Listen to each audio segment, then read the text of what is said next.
Diana was really gone. Jordan stumbled and opened the doors one by one.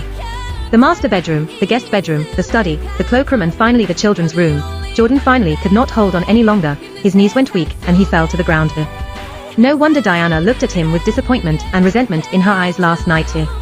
In a flash, he recalled that when he left home that day, Diana was holding 2 grey boxes in her arms. That was the ashes of his 2 children. But what did he say at that time? What kind of garbage did you pick up? It's so dirty, throw it out as soon as possible. Jordan's throat seemed to be suddenly pinched by an invisible big hand, and he could no longer feel a trace of oxygen.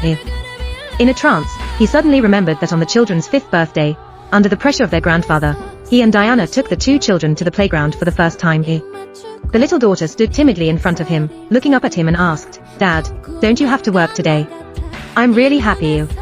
Thank you for spending my birthday with me." The eldest daughter also carefully held his hand and said, "Dad, thank you for being with us. Mom is right. Dad is the best dad in the world." Jordan suddenly fell to the ground, holding his chest and gasping for breath. They were so well behaved, but what did he say on the day he put them in the van and sent them to the education school?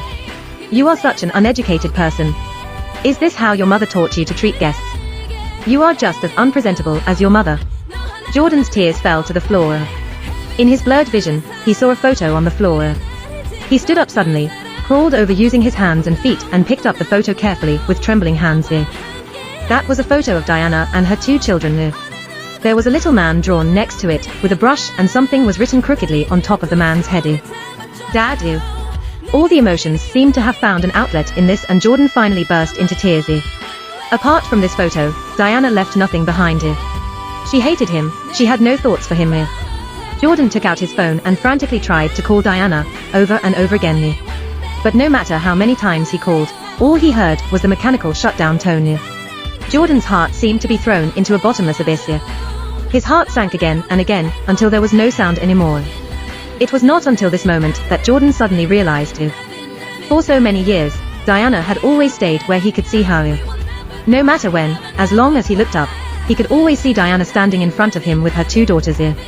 There was never a moment when she could not find him. But that time, she did not want to wait for him anymore, so she left and he could never find her again. From the time they first met at the age of 8 to that time, for a full 21 years, Diana had always been accommodating him. It was him who repeatedly betrayed her heart, and eventually killed her 2 children. Jordan did not dare to think about it anymore. He wiped away his tears fiercely, staggered to his feet, left home and drove straight to the old house. In the old house, his sister and the old man were sitting in the huge living room in a daze, holding the full-month photos of their 2 children in their hands and crying. When she saw Jordan, his sister's voice was still filled with anger as she yelled, "Didn't Grandpa say you weren't allowed to come home anymore? Why are you back? Get out of here."